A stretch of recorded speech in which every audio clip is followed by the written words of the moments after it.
আপনারা নিশ্চয়ই অবহিত আছেন, আগামী 4 জুলাই জুমাবার রংপুর জেলা স্কুল মাঠে বাংলাদেশ জামায়াত ইসলামী রংপুর মহানগরী জেলা শাখার আয়োজনে এক বিশাল জনসভা অনুষ্ঠিত হতে যাচ্ছে। জনসভার প্রস্তুতি কার্যক্রম অভিহিতকরণ ও জনসভার সফলতার জন্য আপনাদের সহযোগিতা প্রত্যাশা করে আজকের এই আয়োজন। সম্মানিত সাংবাদিক বন্ধুগণ, 2রা জুলাই 2024 সালের জুলাই অভ্যুত্থানে 36 দিনে ছাত্র জনতা রোষানলে পড়ে ব্রিটিশ আওয়ামী সরকার পালিয়ে যেতে বাধ্য হয়েছে। রংপুরের কৃতি সন্তান, বাংলাদেশের গর্ব বেগম রোকেয়া বিশ্ববিদ্যালয় ইংরেজি বিভাগের মেধাবী ছাত্র বীরগঞ্জ উপজেলার আবু সাইদ বুকের ভিতর অনেক ঝড়, বুক পেতেছি গুলি কর স্লোগানে প্রতীক হয়ে পুলিশের গুলিতে 16 জুলাই শাহাদাত বরণ করে বৈষম্য বিরোধী ছাত্র আন্দোলনকে বেশিবাদ বিরোধী আন্দোলনে পরিণত করে। আমরা শহীদ আবু তাহির সহ রংপুরের মাটিতে 8 জন শহীদের জুলাই আগস্টের শহীদদের প্রতি শ্রদ্ধা নিবেদন করছি। যারা আহত হয়ে এখনো চিকিৎসাধীন আছেন, পঙ্গুত্ব বরণ করেছেন, তাদের প্রতি সহমর্মিতা প্রকাশ করছি। যেসব মা তাদের সন্তান হারিয়েছেন, স্ত্রী স্বামী হারিয়েছেন, সন্তান বাবা মা হারিয়েছেন, ছাত্র শ্রমিক আলেম ওলামা সকলের অবদান কৃতজ্ঞতার সাথে স্মরণ করছি। বিগত 18 বছরে বেশিবাদের কবলে পড়ে যারা গুম, খুন, জুলুম, নির্যাতনের শিকার হয়েছেন তাদেরও স্মরণ করছি। আল্লাহ তাআলা তাদেরকে আখিরাতে পুরস্কৃত করুন। বিশেষভাবে বাংলাদেশ জামায়াত ইসলামের 11 জন শীর্ষ নেতাকে বিগত সরকার, জালিম সরকার ন্যায়বষ্ট রায় দেখিয়ে রাজনৈতিক প্রতিহিংসার বশবর্তী হয়ে হত্যা করে। আল্লাহর শুকরিয়া আদায় করছি যে 11 জন শীর্ষ নেতার যুদ্ধ উত্তরসূরি বাংলাদেশ জামায়াত ইসলামীর তৎকালীন ভারপ্রাপ্ত সেক্রেটারি জেনারেল ও বর্তমান কেন্দ্রীয় নির্বাহী পরিষদ সদস্য, রংপুরের মাটি ও মানুষের নেতা আজহারুল ইসলাম প্রায় 14 বছর কারাভোগ করে আল্লাহর মেহেরবানিতে বিগত 28 মে মুক্তি লাভ করেন। আলহামদুলিল্লাহ। প্রিয় সাংবাদিক ভাইগণ, 2006 সালে 28 অক্টোবর লগি বৈঠা দিয়ে মানুষ হত্যা করে বাংলাদেশের রাজনৈতিক গতিধারা ও গণতন্ত্রের উপর আওয়ামী লীগ পেরেক মারে। তার এই ধারাবাহিকতা 11-এর প্রেক্ষাপট তৈরি করে 2009 সাল থেকে আওয়ামী লীগ কর্তৃত্বশীল শাসক রূপে চিহ্নিত হয়। 2014, 2018, 2024 যথাক্রমে বিনা ভোটে নির্বাচন, নিশিরাতে নির্বাচন ও আমিডামি নির্বাচনের আয়োজন করে ক্ষমতা কুক্ষিগত করে। একটি গণতান্ত্রিক দল হিসেবে সর্বশেষ বাংলাদেশ জামায়াত ইসলামীকে নিষিদ্ধ করে। আল্লাহ তাআলার মেহেরবানিতে 24-এর গণঅভ্যুত্থানের কবলে আওয়ামী লীগ পেশিবাদের অবসান ঘটে। সাংবাদিক বন্ধুগণ, আওয়ামী পেশিবাদের সময় জামায়াত তার গণতান্ত্রিক কার্যক্রম উন্মুক্তভাবে পরিচালনা করতে পারেনি। সীমিতভাবে জুলুম অত্যাচারকে উপেক্ষা করে সভা সমাবেশ ও জনকল্যাণমূলক কার্যক্রম পরিচালনা করেছিল। রংপুর বিভাগের 8টি জেলার মধ্যে 7টি জেলায় বিগত ডিসেম্বর মাস থেকে এপ্রিল মাস পর্যন্ত কর্মী সম্মেলন ও জনসভা ইতিমধ্যে অনুষ্ঠিত হয়েছে। আলহামদুলিল্লাহ। এবং প্রত্যেকটি সম্মেলনে এবং জনসভায় আমির জামাত ডাক্তার শফিকুর রহমান প্রধান অতিথি হিসেবে বক্তব্য রেখেছিলেন। আগামী 4 জুলাই রংপুর জেলা স্কুল মাঠে রংপুর মহানগরী জেলার আয়োজনে বিশাল জনসভা অনুষ্ঠিত হতে যাচ্ছে। এই জনসভায় প্রধান অতিথি হিসেবে বক্তব্য রাখবেন বাংলাদেশের মুক্তিকামী মানুষের ভবিষ্যৎ জাতীয় নেতা ডাক্তার শফিকুর রহমান। প্রধান বক্তা হিসেবে বক্তব্য রাখবেন দীর্ঘ 14 বছর কারা নির্যাতিত জামায়াত ইসলামীর সাবেক ভারপ্রাপ্ত সেক্রেটারি জেনারেল সত্য কারামুক্ত মজলুম জননেতা, কেন্দ্রীয় নির্বাহী পরিষদ সদস্য, রংপুর মাটি ও মানুষের সন্তান জনাব এটিএম আজহারুল ইসলাম। বিশেষ অতিথি হিসাবে উপস্থিত থাকবেন বাংলাদেশ জামায়াত ইসলামীর সাবেক সংসদীয় দলের নেতা এবং নায়েবে আমির অধ্যাপক মুজিবুর রহমান। উপস্থিত থাকবেন বিশেষ অতিথি হিসাবে বাংলাদেশ জামায়াত ইসলামীর সম্মানিত সেক্রেটারি জেনারেল সাবেক এমপি অধ্যাপক মিয়া গোলাম পরওয়ার। উপস্থিত থাকবেন সহকারী সেক্রেটারি জেনারেল মাওলানা রফিকুল ইসলাম খান, মোহাম্মদ আব্দুল হালিম।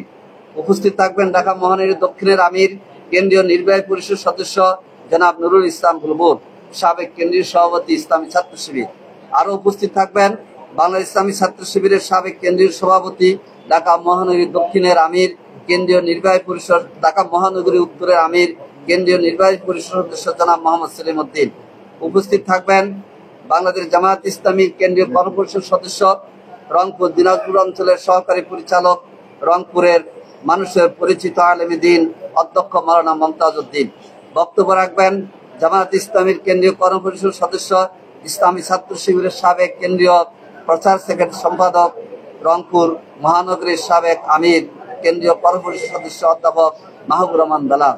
বিশেষ বক্তা হিসেবে আমন্ত্রিত এবং উপস্থিত থাকবেন বাংলাদেশ ইসলামী ছাত্র শিবিরের সম্মানিত কেন্দ্রীয় সভাপতি ছাত্রনেতা জনাব জাহিদুল ইসলাম, এবং উপস্থিত থাকবেন আমাদের কেন্দ্রীয় মজলিস শুরার এবং আমাদের এই 9টি জেলার সম্মানিত জেলা আমির বিন্দু।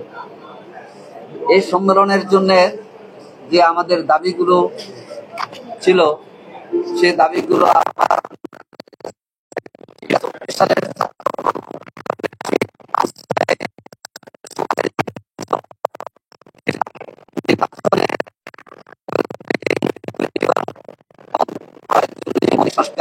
তিস্তা মহাপরিকল্পনা বাস্তবায়ন, যেটা রংপুরের মানুষের তিস্তা অববাহিকার রংপুর এবং নীলফামারী, তারপরে হচ্ছে লালমনিরহাট, কুড়িগ্রাম, গাইবান্ধার একাংশের মানুষের প্রাণের দাবি। ইনশাআল্লাহ এটা বাস্তবায়নে ইতিমধ্যে আমির জামাত চীনের কর্তৃপক্ষের সাথে কথা বলেছেন এবং সামনে আমির জামাতের চীন সফর আছে। আমরা এটা আবার গ্রুপের সাথে তুলে ধরবো ইনশাআল্লাহ। তিস্তা মহাপরিকল্পনা মূলত সব মিলে একটি আমরা মানবিক বাংলাদেশ চাই, যেখানে ধর্ম, বর্ণ, দল নির্বিশেষে সবার বাংলাদেশ আমাদের পরিচয়। আমরা সংখ্যাগুরু নয়, সংখ্যালঘু নয়, আমরা বাংলাদেশী। এই হলো আমাদের দাবি। প্রস্তুতিমূলক কাজ জনসভা বাস্তবায়নের জন্য 13টি বিভাগে বিভক্ত করে আমরা দায়িত্ব প্রদান করেছি। যেমন বিভাগগুলো ডেকোরেশন, প্রশাসনিক যোগাযোগ, প্রচার, মিডিয়া ও আইটি, শৃঙ্খলা, অভ্যর্থনা, পরিবহন, ভ্রাম্যমাণ টিম, মেহমান বিভাগ, বাজেট কমিটি, অর্থ কমিটি, অফিস, তথ্য বিভাগ, স্বাস্থ্য বিভাগ, সাংস্কৃতিক বিভাগ। এইভাবে 13টি বিভাগের বিন্যাস করি এই 4 তারিখে জনসভা বাস্তবায়নের জন্য আমরা দায়িত্ব দিয়েছি।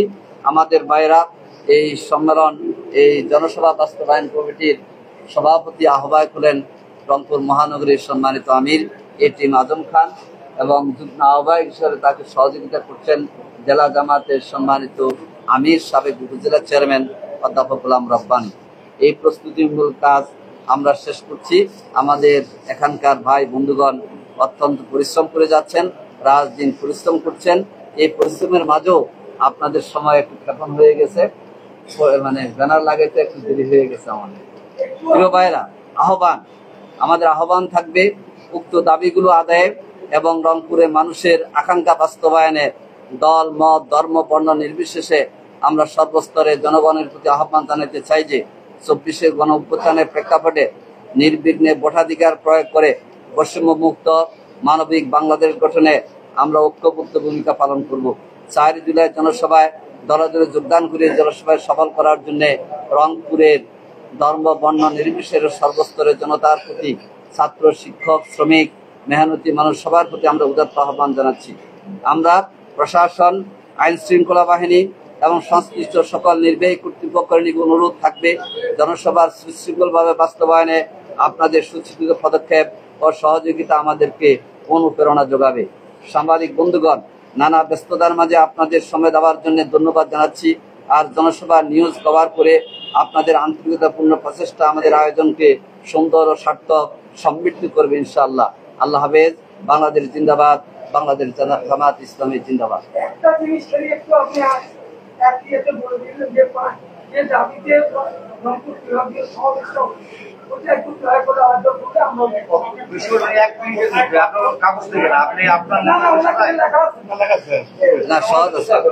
সংক্ষেপিত বলতেছি।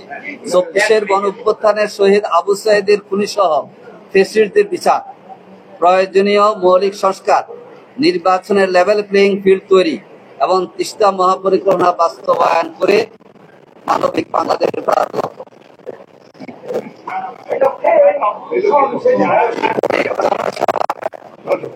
আবার বলবো নাকি?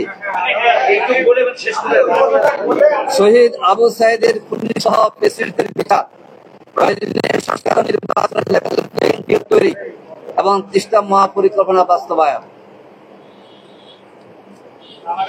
আমরা চাচ্ছিলাম টেলিভিশনের জন্য কি দাবি, কোথায় হবে, কখন হবে,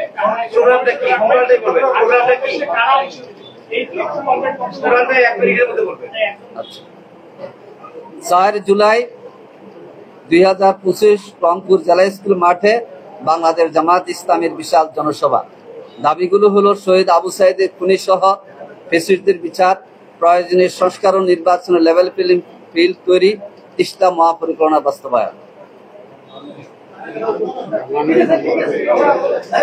আপনাদের এই জনসভায় কত লোক সমাগম হবে বলে আপনারা আশা করছেন, এবং এইখানে জাতীয় এবং স্থানীয় ইস্যুগুলো কি কি থাকছে? এখানে আমরা আমাদের টার্গেট হচ্ছে 2 লক্ষের উপরে আমরা উপস্থিত করা হয়েছে 2 লক্ষ লোকের সমাগম হবে আশা করছেন। ইনশাআল্লাহ। জাতীয় ইস্যু কি কি থাকবে? জাতীয় ইস্যু আপনাদের নেতৃত্বে কি তারা বক্তব্য রাখবেন? জাতীয় ইস্যুতে মানে কোন কোন ইস্যুতে? প্রথম হচ্ছে বিচার। 24-এর গণ অভ্যুত্থানের 2রা জুলাই, এই জন্য আমি বলেছি কিছু কথা। কারণ হচ্ছে 24-এর গণ অভ্যুত্থান এই দেশের এই শত শত হাজারের উপরেই তো শহীদ হয়েছে, রক্ত দিয়েছে শ্রমিক ছাত্র। এই বিচার নিশ্চিত করতে হবে, আর বিচারকে দৃশ্যমান করতে হবে।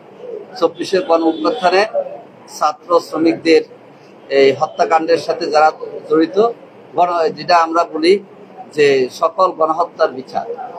তারপর হচ্ছে প্রয়োজনীয় সংস্কার করে নির্বাচন। আর স্থানীয় সমস্যাগুলোর মধ্যে প্রথম হচ্ছে তিস্তা মহাপরিকল্পনা। এরপরে রংপুরের মানুষের আরো কিছু সমস্যা এখানে আছে, যেমন কৃষি বিশ্ববিদ্যালয়, তারপরে হচ্ছে অন্যান্য আরো কিছু সমস্যা। আমরা সেটা জনসভায় বলবো ইনশাআল্লাহ।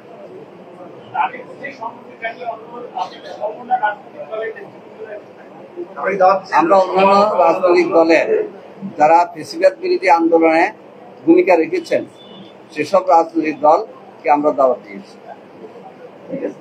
আপনাদের তো এই যেহেতু রংপুর বিভাগের 8 জেলার যে সংসদীয় যে আসনগুলো আছে, সেই সংসদীয় আসনের যে প্রার্থীরা আপনারা সিলেক্ট করে রেখেছেন, তাদেরকে আবার আনুষ্ঠানিকভাবে পরিচয় করে দিবেন কিনা এই জনসভার মধ্য থেকে?